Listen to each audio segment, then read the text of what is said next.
lockdown. Dr. Kenny Bourgeois, what are your thoughts on that? Well, I guess I just want to kind of open in one and appreciate you having me on the show. Yeah. And I just kind of in a little summary of why I feel like I want to express it is because, Chris, I've always admired the fact that you've kind of been proactive and willing to probably go out there and say what's on your mind. And I tend to be a proactive person as opposed to a reactive. And as far as the way I feel about the politics on Guam, I don't call myself a Democrat. I don't call myself a Republican. I probably call myself somebody that votes on the issues, on the character of the person. And that's how I look at national, and that's how I look at what's going on Guam. And just for the viewing audience, I've been here since '87. So I like to tease everybody and say I look white on the outside, but I'm brown on the inside. And basically, I guess I've been sort of sitting, working with on the sidelines a lot in dialogue with Dr. Shea.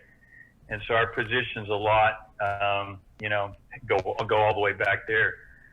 I had shared with you on the pre-talk that the angle that I guess I'm really wanting to take a position on and hope that the viewers will actually assist me in some way by a contact that I can provide later in maybe the program of just the ability to find myself trying to be a voice of reason, because my biggest frustration is that I've come from three experiences. One experience is 11 years as a Navy dentist. I was in the Navy as an enlisted guy, and then also 5 as a dental officer.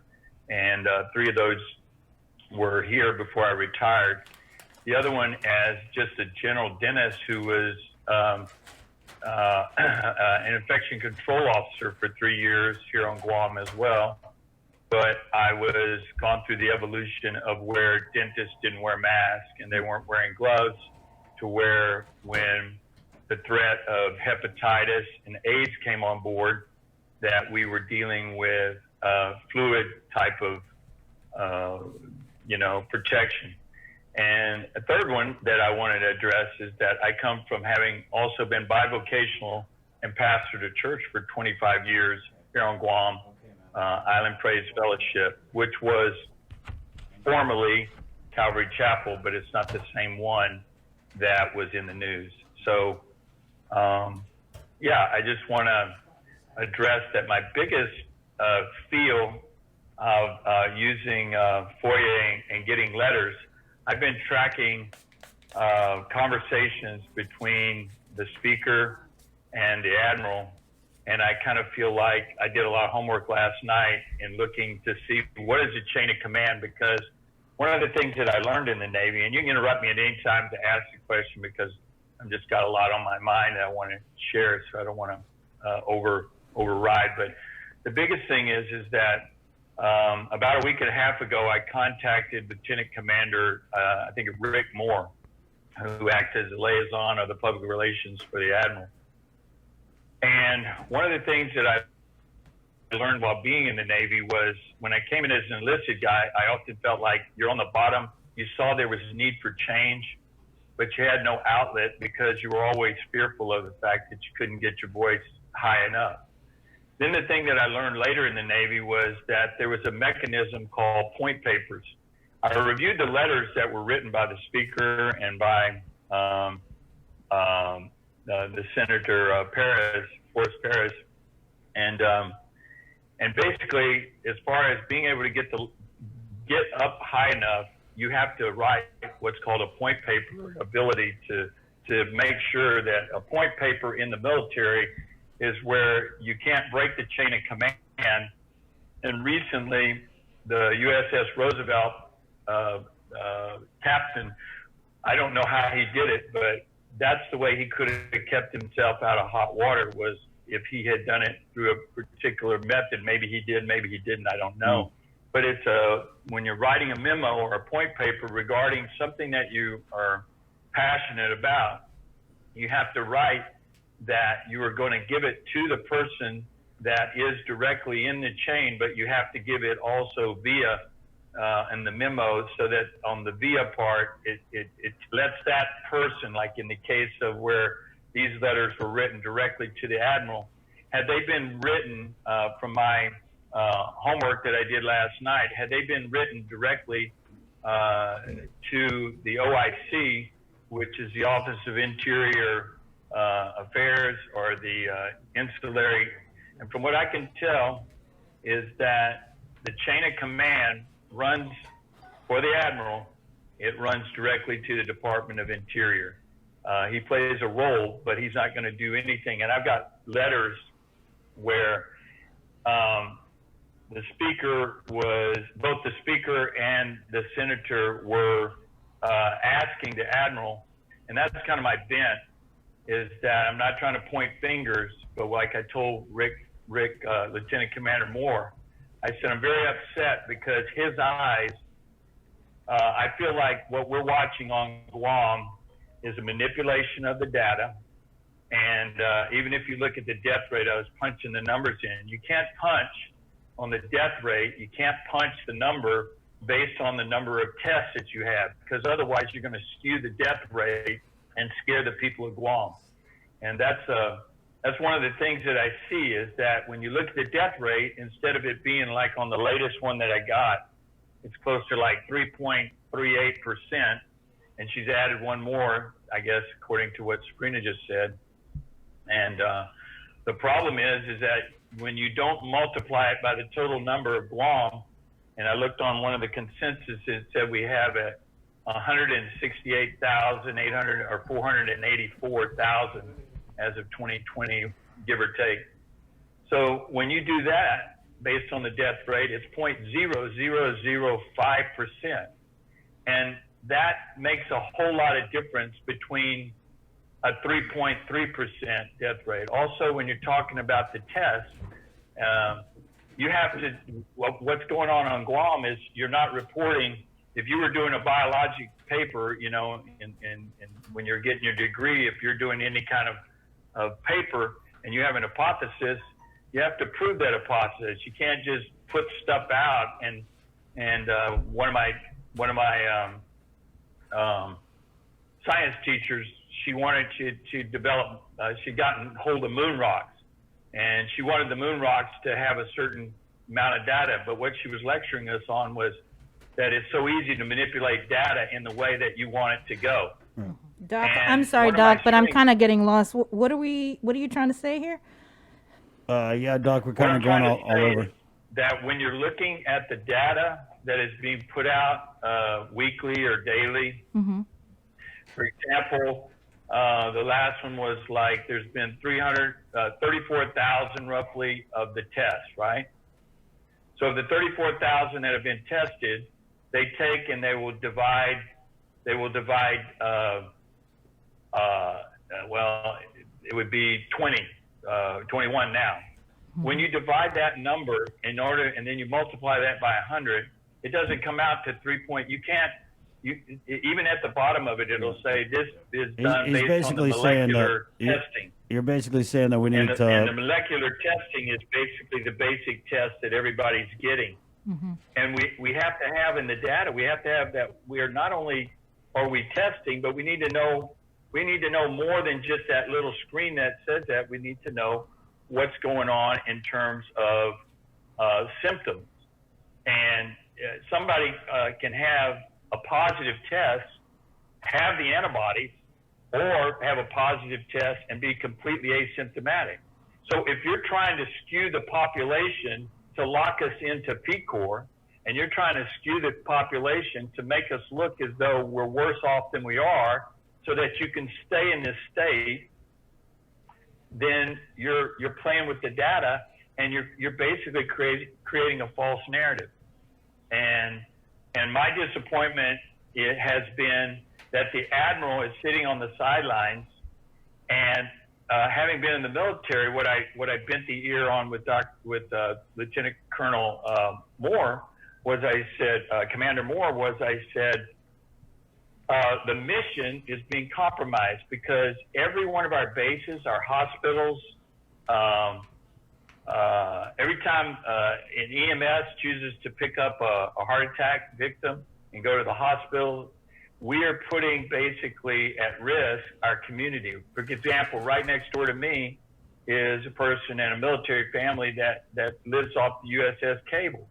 And the cable was just in the news. They're being told, according to the paper article, they're being told to not really let it out, not really talk about it. Yeah. And I think that's what I'm trying to bring to the table is that as a military guy, I understand how they want to suppress because the mission will be compromised. That's where I'm most upset, and that's what I talked to Chris about. Yeah. I'm most upset with the Admiral not creating an environment or a forum to where the public, the Chamber of Commerce, the medical professions, the businessmen could have met when the Secretary of Defense was here. And the Admiral, they should not have just had a private meeting with the governor or with just the surgeon. They should have had the ability to open the forum up and let us talk. Right. Because I'm very proactive, and I believe teams are built by listening to content that isn't always necessarily what you want to hear. But I always used to tell my team, and I still tell anybody I'm working with a team, that it's always good to have another objective on the other side of the table because you could say, let's go forward if it's a tree there, and they say, Doc, don't go forward because there's a snake on the other side. So I'm a real big team player, and I don't understand on Guam why we're so closed off to want to hear the medical profession and the community and to be able to really look that there's bad science being manipulated on sending out fear to the Guam people. A 0.005% mortality rate is not something, and then the positivity rate has to be measured up against serology. You cannot just have the maybe your viewing audience knows it, doesn't know it, maybe you guys know it, but the test that they're doing is a molecular test or an antigen test. And basically that test is basically testing the DNA. Right. Yeah. Of the We're virus. familiar. They're We're looking very for familiar with virus. the test. Doc, I want to go back to what we had talked about with DOD. And you were telling me that you feel like the Department of Defense, the Admiral, the military, they have the resources. And you were saying you're disappointed that we're not seeing those resources being applied to help some brothers and sisters outside of the fence line. And we talked about the data of the number of tests that are being conducted in the states. You had said DOD needs to step yeah. up. Yeah, so that's what I kind of Yeah. brought you on for. Okay, great. Yeah. I can see. I've got an article here that says this is right out of the Admiral's mouth. This was from an article from the Post. It was on the 28th of August, and he said, "As to the military, we'll be called in support, but I cannot make the decision alone." And what I'm most upset is that when you look at another report, which comes right out of the New York Times, I don't know if you can see this, I'll just hold it up, get it here. And basically it says, how's your state doing on testing? And on this page, I just pull this up. And on this, it breaks it down. I'd be willing to provide copies of this. But it breaks down every state. And in the opening line of the paper, it says there's an average of 727,000 tests per day that are being performed over the past week, and that their goal is to do 1.4 million daily tests. So when you just pick a state, you can pick any name. If you ask me, just randomly for the sake of the audience, just pick a state right now. Jason asked me about Texas. Texas is got 158,000 per day.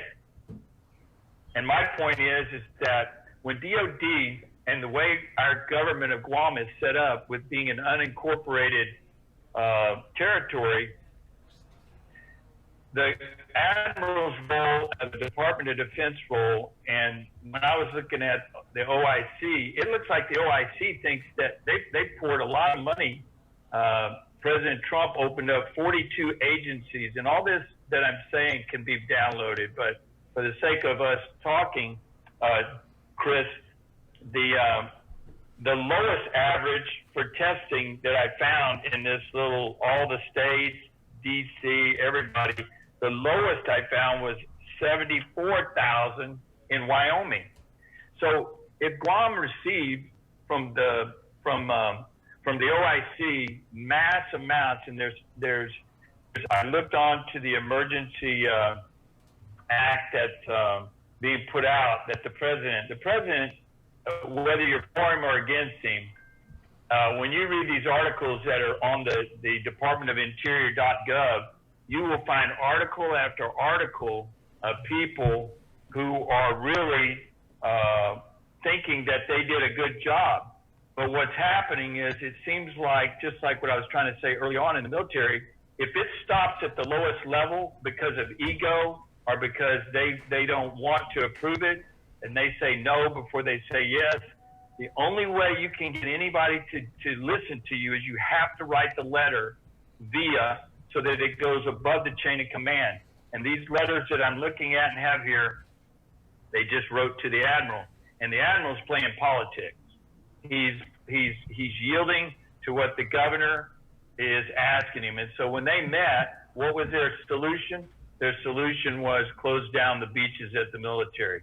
That's not a solution. The solution should be, and Dr. Shea and I had written a letter back in April of 26, and we got nothing back. And basically, in his letter, Dr. Shea said, I was impressed to see the Navy test nearly 5,000 sailors within 2 weeks. When you read all these letters, all you hear is the admiral kind of saying, you're sort of on your own, we're working with you, but we can't help you. And both of the senators asked for help, and he basically said, it's out of my hands. And then later, just recently, the article I read in August, he said the same thing in the Post. It's out of my hands. It appears he leans into FEMA. And if FEMA is where the stopgap's at, then we're not going high enough, because the OIC is believing they've given us plenty of money and plenty of support. And my position is that the admiral's sitting on the sidelines as a spectator, knowing that we're not getting tested. And if you don't test serologically along with the testing of the positive of the just looking for the virus, and you don't record what are the symptoms, and you don't record whether these people were symptomatic or not, then you get a false narrative. As a matter of fact, one of the data that I looked at, does anybody happen to know what the death rate is on Guam on a yearly basis without COVID? Does anybody know? I think it's in my other shorts. Huh? It's six deaths per 1,000. So that's 168,000 people that die on Guam unrelated to COVID, before COVID even came along. So we got, and then you have to look at what's on Guam. What's the average age of Guam? The average age of Guam is like 29 years old, 30 years old. So if we got 29-year-olds as the average age and 30 as the average age, what the heck are we doing? Because that's not the group that's gonna infect us. And then you look at the population of COVID to the statistics coming right out of Guam. You'll see that the elderly population is very low in terms of infection. And do you know this? 424 of them were tested positive, which is about 25% of Guam is coming out of the military. So we're skewing our data. Y'all ask questions. Yeah, I got a lot on my head. Right, Doc. Well, we don't have a lot of time this morning, as we got to jump into this press conference with the governor's office, where we're anticipating the extension of the PCOR 1 lockdown. The takeaways, DOD, military, quit sitting around waiting for somebody to ask, step up, come out and test the Guam public. Thank you, Doc. And, huh? Thank you, Doc. Oh, you didn't want to dress down at the church? Oh yeah, I guess we could just real quick talk about that. So, what was your take on the? Were you in the service at the church? Yeah, I did that for two reasons. I did because of the what I don't agree with as far as the civil liberties being taken, and I was there specifically that day. I was assisting with running sound. It's not my church, but I was there, and basically I'm in total disagreement of that report. First of all, it was very calm. There are about 30 people. I have copies of everything that they did. They were doing everything, and what I wanted to say about that is. Proactively, what the governor needs to be doing is getting the ministers, who are some of the most compliant individuals on the island, and needs to be creating a council that basically will work. She needs to rescind that $5,000. Be proactive. This is a minister. It's not a bully pulpit. And so my position is that they went in there and they were doing social distancing. The families were sitting together, and when the families were sitting together, it was no different than when you get in a restaurant. Yeah. And these are all CDC guidelines that you can do these things. And I just recommend to the churches to sit down or to create a council in which basically the churches do the same thing that is the protocol to go into a medical clinic. Right. And a lot of them, they already were there. They had the sanitation station. They had posted photos. Right. They had 6 feet apart. And when you had the people that they reported as not having masks, those were people that had already sat down, were with their families, and same household. The aisles were set up, plenty of distance. So that's a false narrative, what was put out. And they went in there with the position they wanted to be a bully pulpit. They wanted to find them. It was not a supportive, let's see really and objectively try and dialogue. Right. I can speak for Pastor Joe. He really has a heart not to be a rebel, and he did everything he could to try to be compliant, but he also has like the same position I have. We feel like our First Amendment's being violated. Definitely a valid issue, Doc. And I did asked Pastor Joe to come on, and you're right, he didn't want to make noise about it. But we got to run, Doc. I got your number. We'll catch up offline and maybe bring you on again really soon. Some pretty interesting points that you raised, and we definitely appreciate your time here on the link. It's the Breeze 93.9. We take a real quick break, and we'll come back and close the show with Cyrus Lur. We do also have some breaking news from the world of mixed martial arts. I'll start with the good news. First of all, the good news is Guam's heavyweight champ, Rocky Martinez, has finally got the call to fight in the Ultimate Fighting